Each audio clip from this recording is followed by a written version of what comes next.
আসসালামু আলাইকুম দর্শক, সবাই কেমন আছেন? আমি এখন একটা ওভারলক মেশিন ঠিক করবো।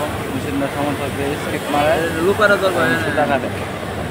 তো প্রথমে আমি নিডলটা চেঞ্জ করছি, নিডলটা চেঞ্জ করার পর হয় নাই, এই জন্য আমি মেশিনটা করলাম। খোলার পর দেখলাম চলতে টাইমিংটা একটু ডিস্টেন্স হয়ে গেছে, মানে এটা সরে গেছে। তো আমি এখন টাইমিংটা অ্যাডজাস্ট করবো। প্রথমে লোকাল নাটগুলো লুজ দিয়েছি, এখন আমি লোকালটা নিডলের সাথে টাইমিং অ্যাডজাস্ট করে দেব। দেখেন আমি টাইমিংটা করছি, কীভাবে টাইমিং করে ওভারলক মেশিন অ্যাডজাস্ট করা লাগে এই ভিডিওটা আপনারা দেখতে পারবেন।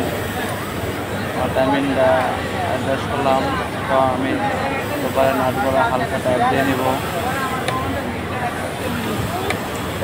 আমি নাটগুলো টাইপ দিতেছি।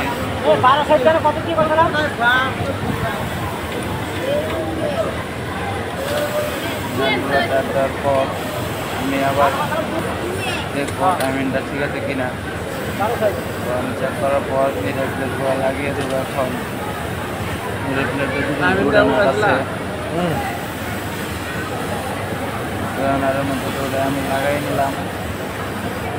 লাগানো শেষ, লাগানোর পর পেপারটা লাগাই নিলাম, ঠিকটা লাগালাম।